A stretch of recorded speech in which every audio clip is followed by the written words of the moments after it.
Hi, so I am going to read you the final part of The Wild Robot. Got my Roz puppet here. I don't know if some of you remember making those. I don't know if you can see it that well. There it is. Okay, right. Chapter 65, The Invitation. Roz was the first to arrive at the next dawn truce. She had an important announcement to make. The robot patiently waited in the great meadow as the sky slowly brightened and the animals slowly gathered. And once everyone was milling around and chatting, Roz began speaking in her perkiest voice.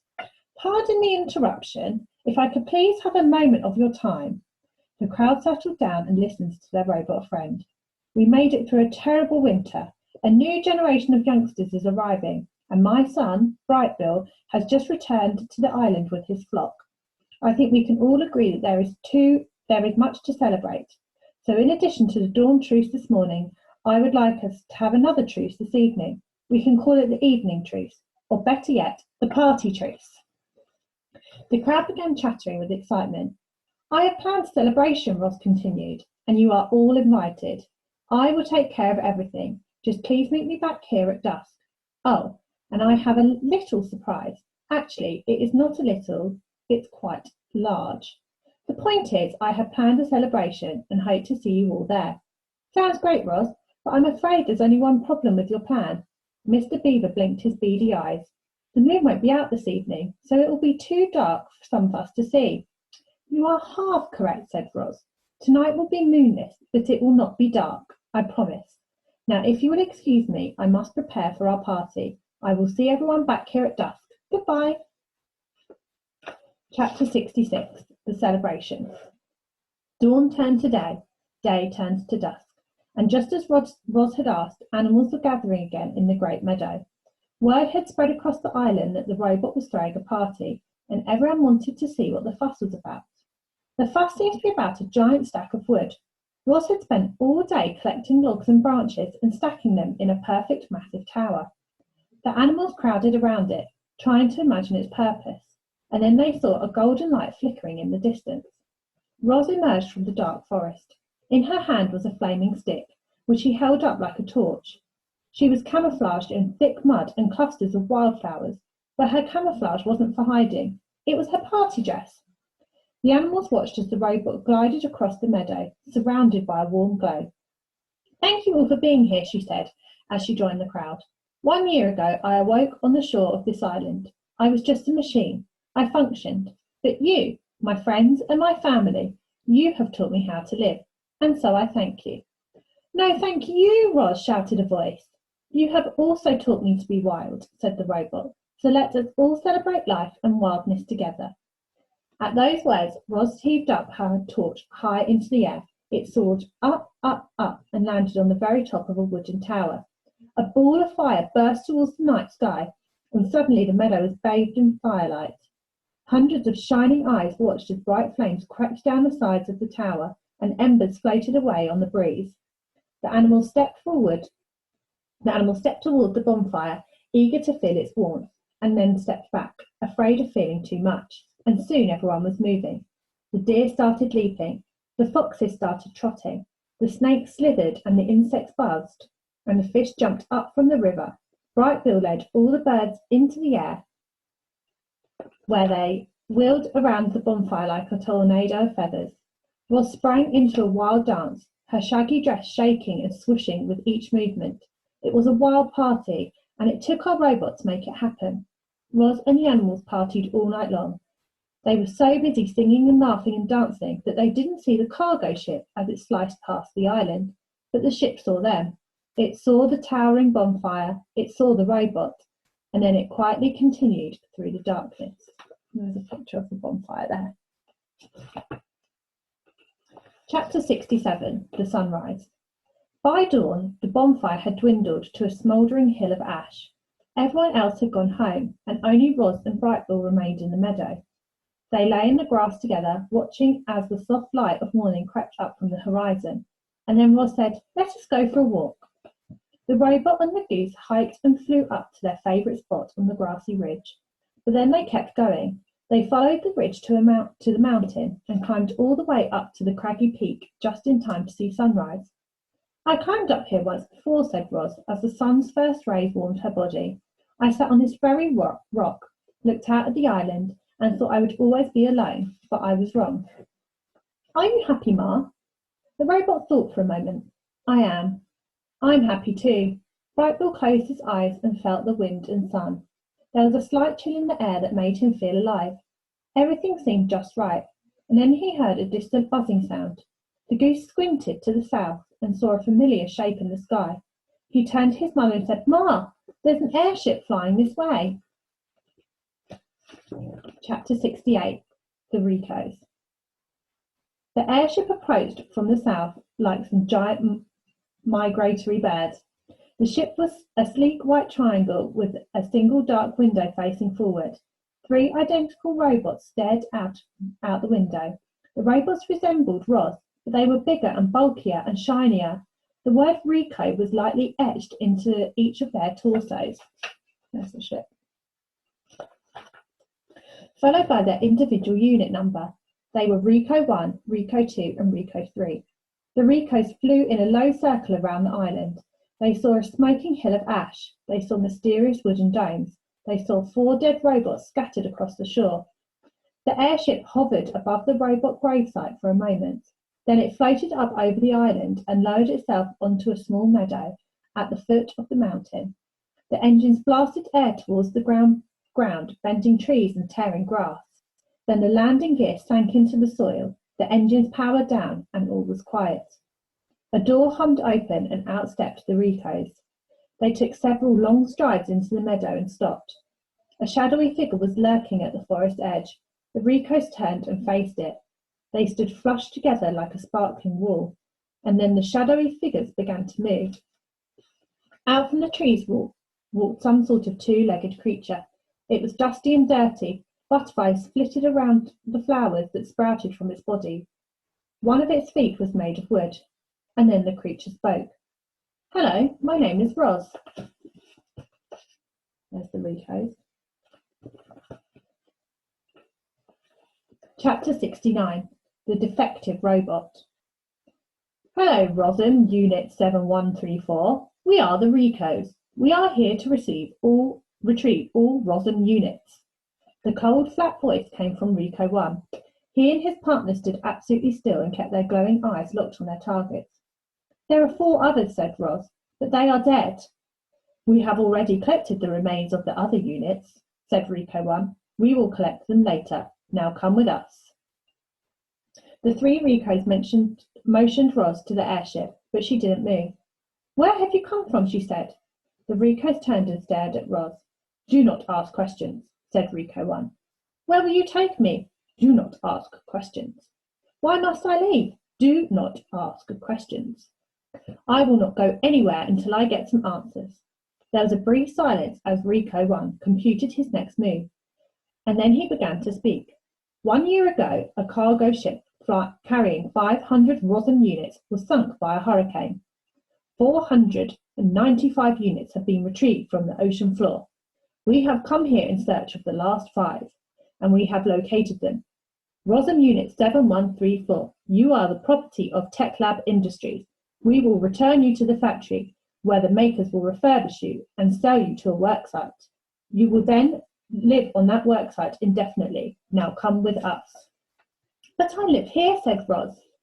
That is correct. Rosen Unit 7134. Any further resistance, you will be proof of defectiveness, and we will deactivate you. But Ros had more questions. Who are the makers? What is my purpose? Why can I not ask questions? This unit is defective, said Recode 1 to his partners. Commence deactivation. In perfect unison, the Recode stepped forward towards Ros. They raised their blocky hand, ready to restrain their target, ready to shut her down with the press of a button, but a loud squawk and a streak of feathers cut them off. Stay away from my mama! Brightbill swooped into the meadow and started hopping around, ready to defend his mother. The Recode stopped and looked down at the goose. Of course they didn't understand his words. They heard only meaningless squawks, and then they heard their target squawking back to him. Brightbill, get out of here, said Ros in the language of the animals. These robots are dangerous. What do they want? They want to take me away. The Recode stared at their target, trying to understand why she was exchanging noises with the goose. And then new noises began rising up. Rustlings and shrieks echoed from the forest. Animals were gathering. Their wild voices called out to one another. Roz needs our help. These robots want to take her away. We have to do something. The uproar in the forest grew louder and louder. The Recodes peered past Roz towards the mysterious noises, but saw only foliage. Suddenly shadows swept across the meadow, and Brightbill's flock dove onto the Recodes. The geese furiously flapped and pecked and wrapped their wings around the robot faces, clinging to the Recodes like feathery masks, distracting them, blinding them. Brightbill turned to his mother. Run! Chapter 70. The hunt begins. While his flock distracted the Recodes, Brightbill darted around behind them and desperately searched for buttons. He had once shut down his own mother with a clip, but now he would do the same thing to the intruders. But he found no buttons on these robots, only smooth surfaces. Clearly, the Recodes were not designed to be shut down so easily. Giant hands swung through the air, and the geese were swatted away. Loudwing was plucked by her foot and flung to the ground. She crawled into the weeds as the others scrambled up and over the trees. A quick scan by the robots revealed that Roz was gone. The three Recodes turned and marched back to the airship. The door hummed open, and the robots disappeared inside. And when they stepped back into the meadow, each was holding a silver rifle in his hands. The hunt for Roz was on. Without speaking, the Recodes marched away from one another, fanning out their standard search pattern. Recode 1 marched straight towards the southern tip of the island. Recode 2 marched straight up the mountainside, and Recode 3 marched straight into the forest. Chapter 71. The Forest Assault. Recode 3 marched through the forest with steady, stomping strides. His blocky head swiveled from side to side, scanning for any sign of Roz. But he was distracted. You see, everywhere the Recode went, he was met by shrieking animals. He didn't know it, but he was in the midst of a coordinated assault. Super hooted orders from above. Hawks, sparrows, owls, dive in front of his eyes. Fink barked orders from below. Hares, weasels, foxes, dash between his legs. The forest was seething with an army of wild animals, distracting the robot, luring the terrible thing deeper into their trap. Chit-Chat leaped out from the branches and clawed at the robot's eyes, yelling, Anyone who shows up on our island and tries to take my friend's mother away has a big problem, which is me. Then she leaped back into the branches.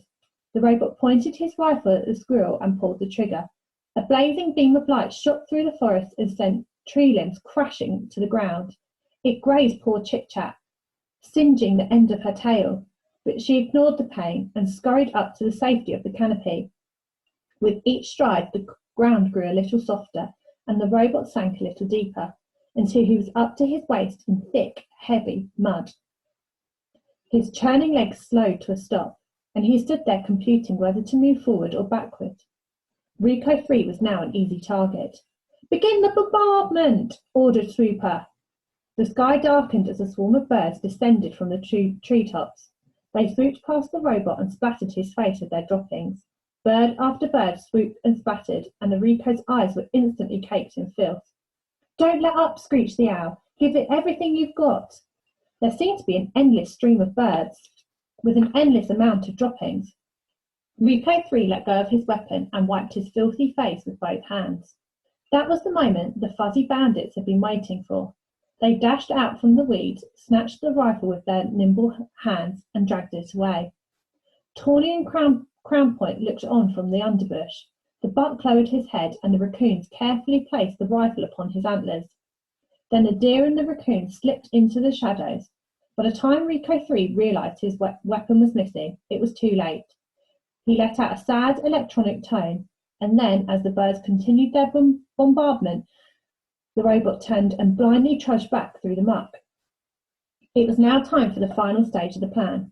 Broadfoot, the bull moose, emerged from the trees and stood directly in the path of the blinded robot.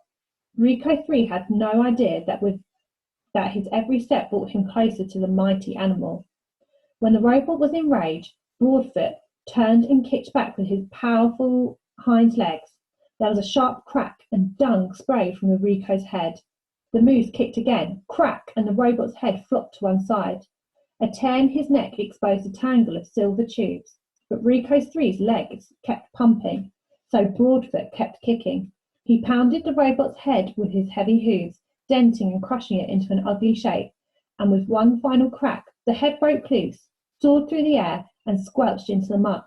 The headless robot fizzled and smoked. His legs ground to a halt, and he never moved again. There's the Rico's head. Chapter 72. The Mountain Rumble. Rico 2 stood at the mouth of the cave. Rosam Unit 7134, are you in here? The only response was his own flat voice echoing back, but he sensed movement somewhere down the tunnel. So he switched on his headlights, raised his rifle, and marched inside. The Rico marched past animal bones and rock piles and wide cracks in the walls. His blocky head swiveled from side to side, scanning for any sign of Roz, but she was nowhere to be found. So he turned and marched back towards daylight. And then a deafening roar filled the cave. From the shadows flew a giant body. Mother Bear charged into the robot and smashed him against a wall. Then Nettle and Thorn jumped in, and together the family went to work. They rammed his legs, they slashed his chest, they muscled him to the ground.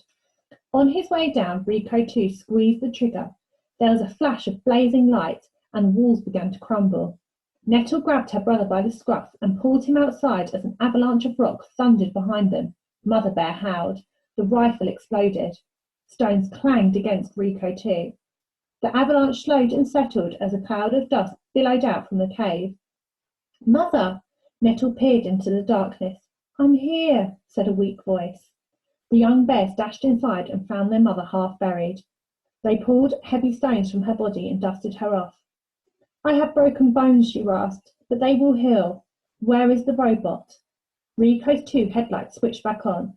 Stones tumbled as the robot staggered to his feet. His body was scratched and scraped. His head was badly dented. His left arm was completely useless, so thwip, it was tossed aside. Then the one-armed robot limped out of the cave and continued to hunt for Roz.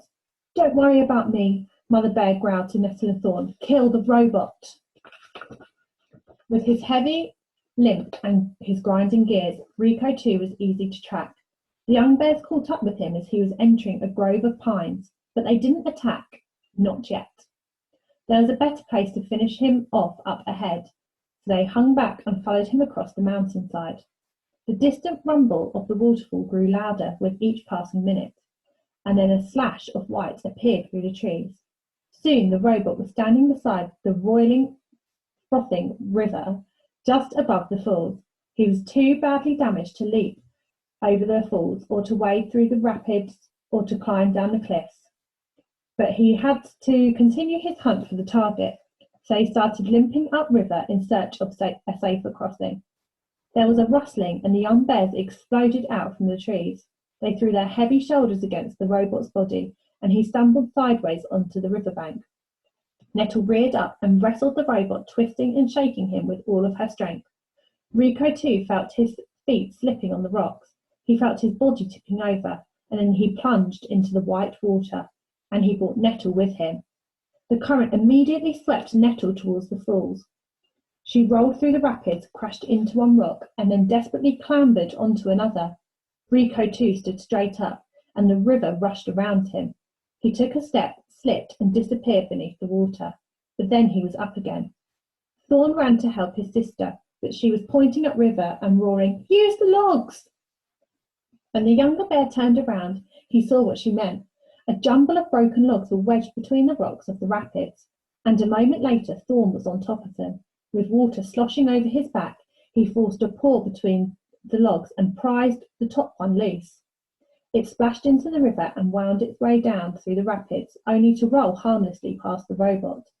Then it dropped out of sight. The bear tried again. He popped another log into the river, and this one spun just in time to ram its full weight into the robot's chest. Rico 2 went sailing backwards and sank beneath the surface. When he reappeared, the river was full of heavy wooden torpedoes. One log pounded the robot's shoulder, another slammed his face. More logs knocked him closer and closer to the falls. The current became too much for the injured robot, and it carried him away. He grasped for anything solid he could cling to, but the rocks were too slippery, so he settled for a fistful of fur. Nettle had been hanging onto one rock this whole time, but now that the robot was pulling her, she started losing her grip. She couldn't hang on much longer. Finally she cried out, "I'm sorry, Thorn," and she let go. Nettle and Recode too surged towards the rumbling falls. The bear felt the robot release his grip. She watched him glide over the edge, then she closed her eyes and waited for the end to come. But it was not Nettle's time. Reader, what happened next is hard to believe. You see, the river didn't fall away beneath Nettle. It tightened around her. Hundreds of fish surrounded the bear. They pressed their faces into her fur. They thrashed their tails against the current, and they slowly pushed her away from the edge. Farther and farther they went, gradually moving upriver, until Nettle's brother pulled her from the water. The bears clashed onto the riverbank, and when they looked down they saw hundreds of fish looking back up. "Thank you," roared Nettle. "I'll never eat fish again." The fish smiled and sank into the rapids. "I thought you were dead," said Thorn, breathing hard. There's the waterfall with the Recode falling down. "So did I," Nettle laughed. "Looks like you're stuck with me a while longer, little brother." "I'm not little." It felt good to joke, but the bears quickly turned serious. They were both bruised and bleeding, and their mother was in far worse condition. However, it would all be worthwhile if Recode too had finally been killed. The bears crept to the edge of the cliff, and there, at the bottom of the waterfall, strewn across the wet rocks, was the shattered body of the dead robot. Chapter 73. The Chase. Recode 1 was standing in the great meadow. He stared up at the smoking hill of ash and then down at the stampede of footprints around it. There had been a large bonfire with hundreds of animals and one robot. But why? The Recode couldn't make sense of what he was seeing. After thoroughly exploring the site, he continued through the meadow and into the forest. It was around that time that he lost communication with Recode 3, then Recode 2, and he knew that his partners had both been destroyed. Recode 1 would have to hunt down the target by himself. The hunter marched on, his blocky head swiveled from side to side, scanning for any sign of Roz. He was soon gazing across the glassy surface of a beaver pond. On the far side, a thread of smoke drifted up from another of those wooden domes. With his powerful legs, the robot launched himself up through the air, soaring in a high, graceful arc over the pond and down to the other side. His heavy feet slammed into the ground, leaving deep craters in the garden by the dome. He hunched over and looked inside.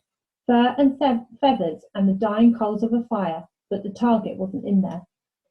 The Recode stood perfectly still and watched as a soft rain started dripping down through the tiers of the forest. And then he sensed it. Up in the canopy was something that didn't belong. Roz had been spotted. The hunter watched his target drop from branch to branch down the forest floor. Then she bounded away through the thickly tangled underbush without stirring a leaf, without snapping a twig, and vanished into the green. However, Recode 1 had other means of tracking her.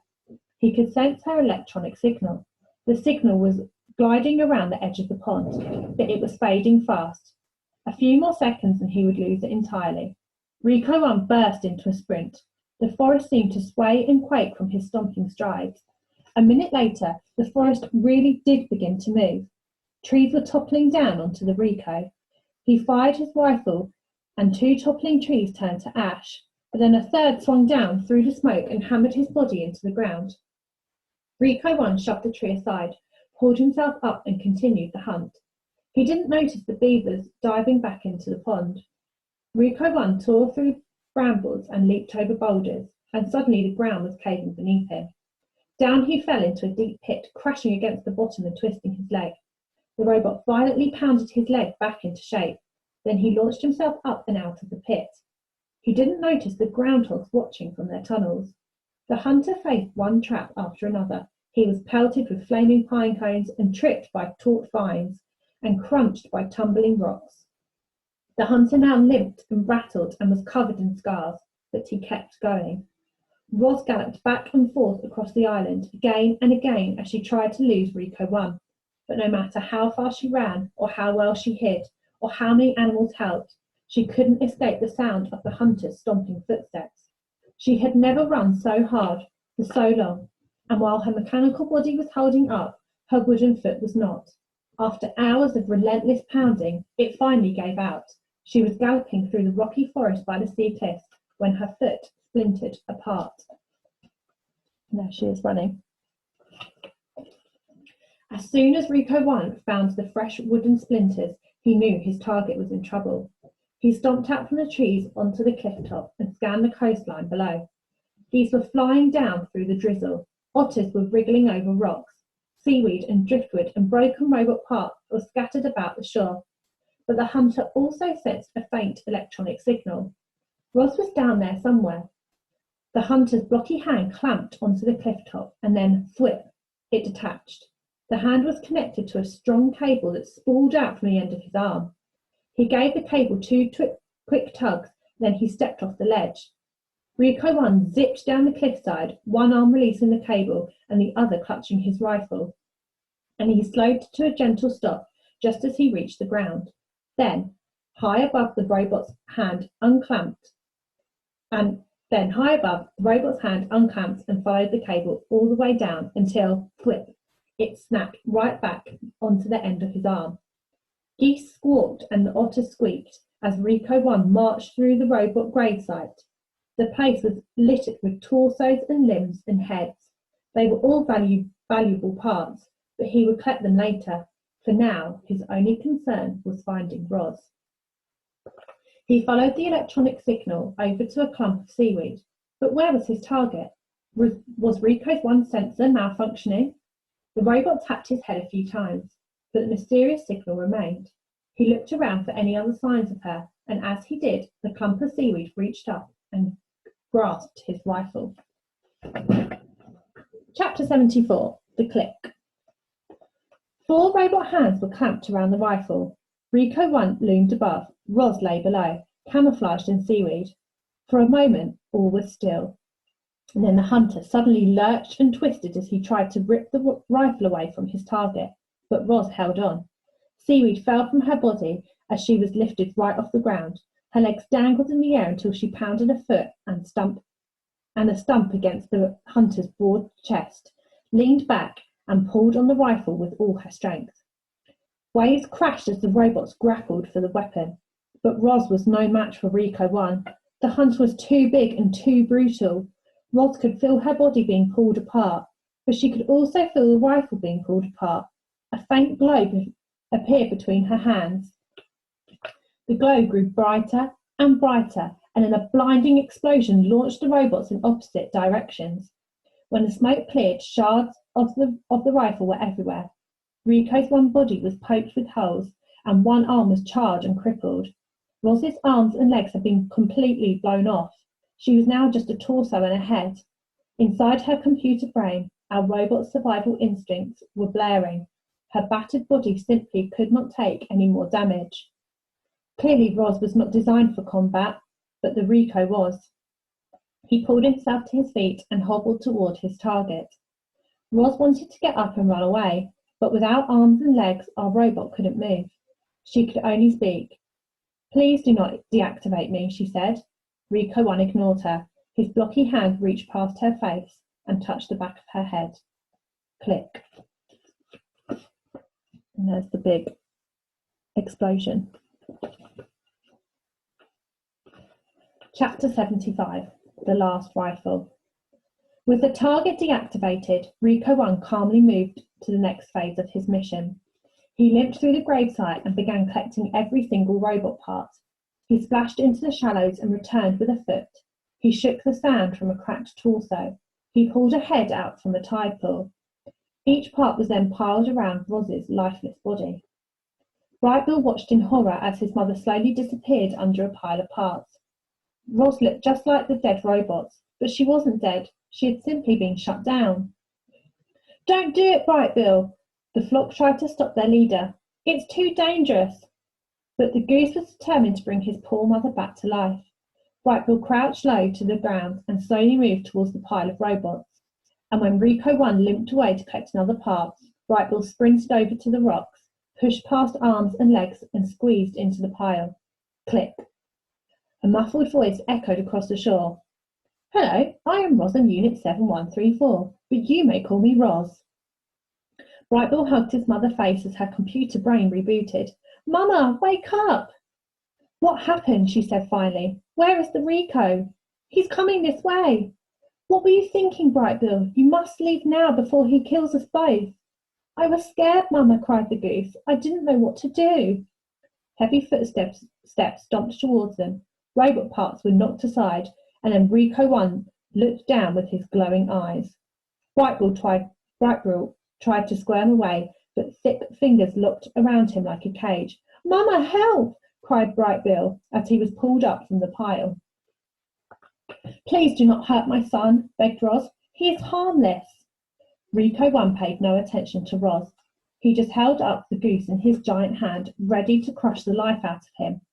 Mist swirled in the breeze. Waves sloshed against the rocks. Seagulls circled above.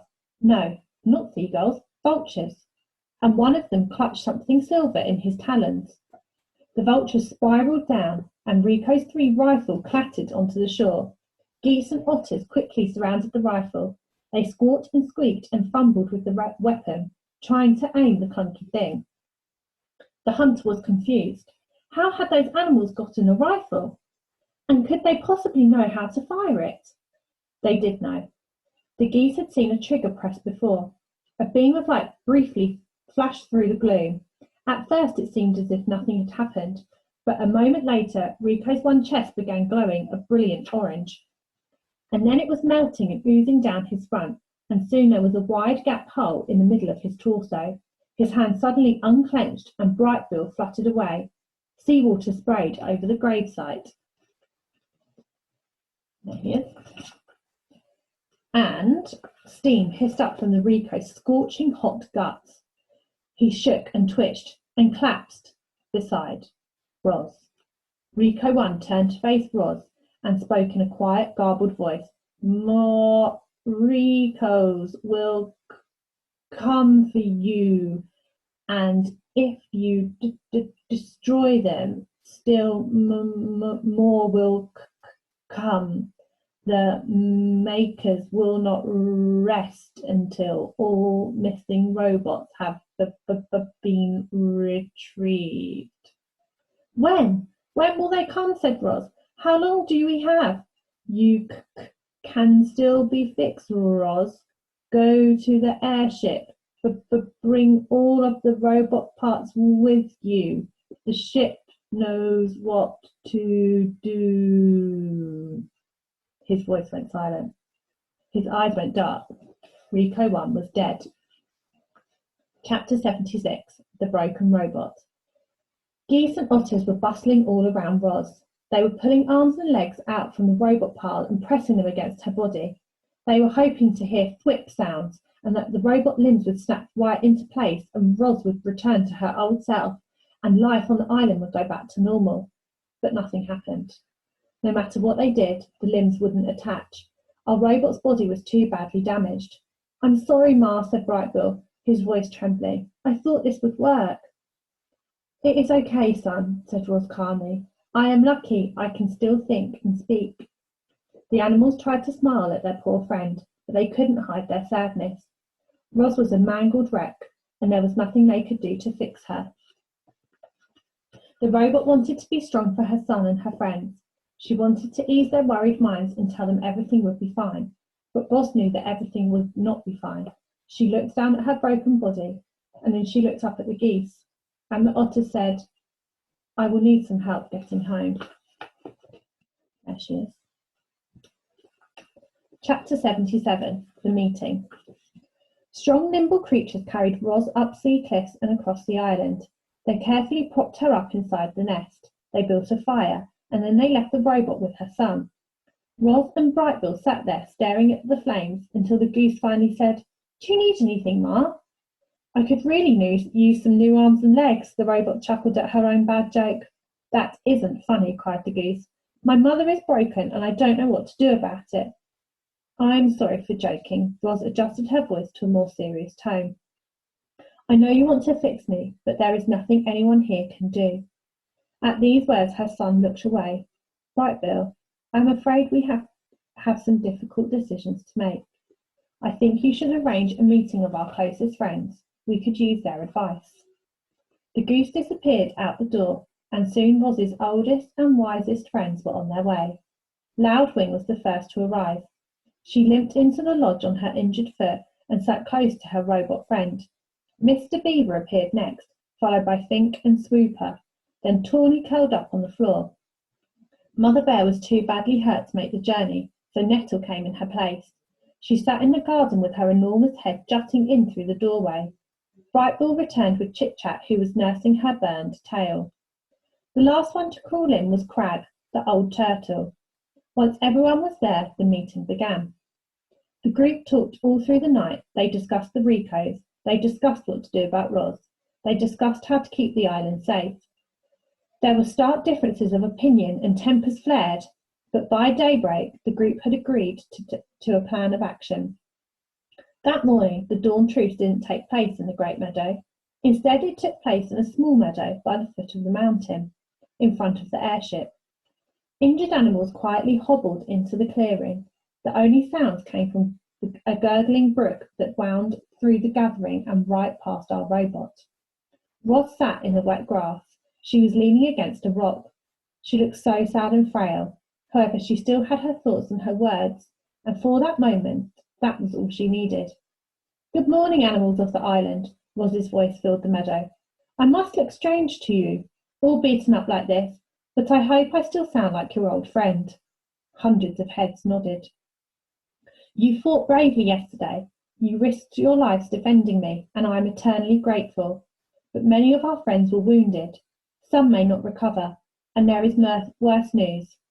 Before the last Recode died, he told me that more of his kind will come to our island. They might already be on their way.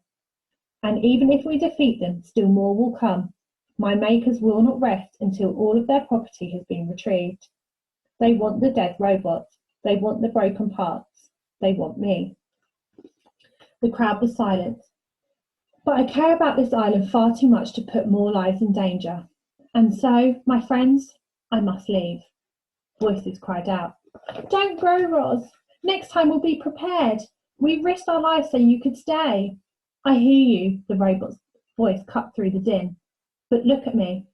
My body is ruined, and the Recode said the only ones who can help me are my makers. What if he lied? Howled a voice. You can't trust those monsters. You're right, said Ros. He might have been lying. There may be no hope for me, but that is a chance I have to take. Animals, you taught me to be wild. I want to be wild again, and so I must try to get the repairs I need. It is good for me and the island that I return to my makers.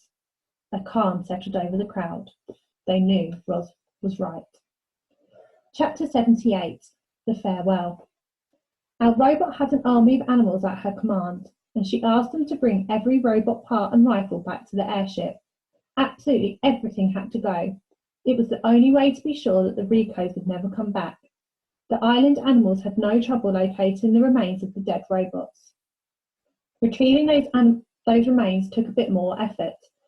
They were all up to the challenge. Teams of clever creatures returned with robot parts of different shapes and sizes. Smashed heads and broken rifles and twisted tubes and heavy bodies were all loaded into the ship until the entire island had been cleared. Even the tiniest scraps were collected. It's amazing what an army of animals can do. A light mist was falling when they finally heaved Ros through the ship's doorway.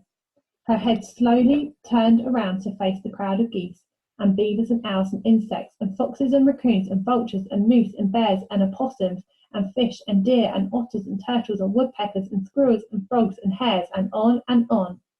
Every animal on the island had come to give the robot a proper send-off. Goodbye, you wild animals, Ros's voice echoed through the grey. The wild animals smiled, and then a few of them started to roar, and then more started to screech, and then more started howling and chirping and grunting. Soon, every creature was hollering goodbye to Ros. The chorus of wild voices grew louder and louder, shaking the robot's body, rattling the ship, booming across the island and up into the clouds. and then their voices gradually died down to a silence. Brightbill fluttered up to his mother's shoulder. "You understand why I must leave," said the robot. "I understand," sniffled the goose. "More Recodes could be headed here right now. I just do not know. There is so much I do not know. I think it's time I get some answers." "Will I ever see you again?" said Brightbill, wiping his eyes. "You are my son, and this is my home," said Roz. "I will do everything in my power to return." Brightbill hugged his mother's worn face. "I love you, Mama. I love you, son." The goose fluttered back to his flock. The robot took one last look at her home. The door hummed closed.